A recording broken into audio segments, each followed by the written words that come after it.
മലയാളത്തിന്റെ പ്രിയ എഴുത്തുകാരി മാധവിക്കുട്ടിയുടെ ഗ്രാമസ്മൃതികളിലൂടെ കടന്നുപോയ നീർമാതളം പൂത്ത കാലം എന്ന കൃതിയിലൂടെ മലയാളികൾ നെഞ്ചിലേറ്റിയതാണ് നീർമാതളപ്പൂവ്.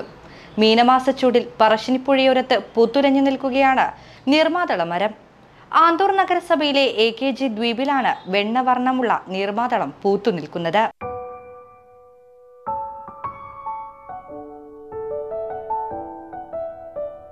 മാധവിക്കുട്ടിയിലൂടെ മലയാള മനസ്സിനെ മതിച്ച നീർമാതളം നേരിട്ട് കണ്ടിട്ടുള്ളവർ ചുരുക്കമാണ്. ഒപ്പം പൂത്തുതിളർത്ത നീർമാതളം കണ്ടിട്ടുള്ളവർ വിരളവുമാണ്.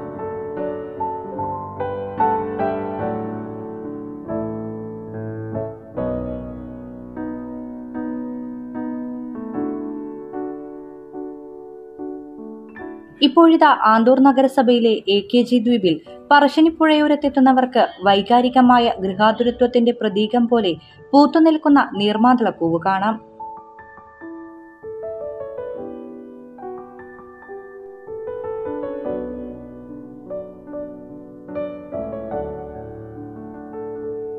ഡിസംബർ മുതൽ ഏപ്രിൽ വരെയുള്ള കാലയളവിലാണ് നീർമാതളം പുഷ്പിക്കുന്നത്.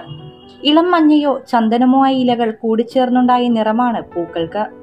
ഒരുപക്ഷെ ചിത്രശലഭം പോലെയും തോന്നാം. അപൂർവ അനുഭവമാണ് നീർമാതള പൂക്കളുടെ മനോഹര കാഴ്ച സമ്മാനിക്കുന്നത്.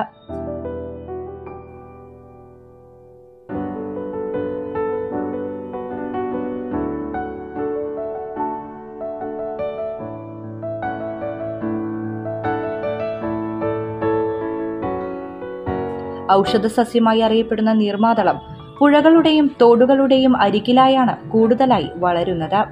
നീർമാതളം പൂക്കുന്നത് കേവലം ഒരാഴ്ചക്കാലത്തേക്ക് മാത്രമാണ്. പുതുമഴയുടെ സുഗന്ധം മണ്ണിൽ നിന്നുയർന്നാൽ നീർമാതളം പൂക്കാറായി എന്നു കരുതാം. പൂക്കൾ വന്ന് നിറഞ്ഞാൽ ഇലകൾ കൊഴിയുകയും ചെയ്യും.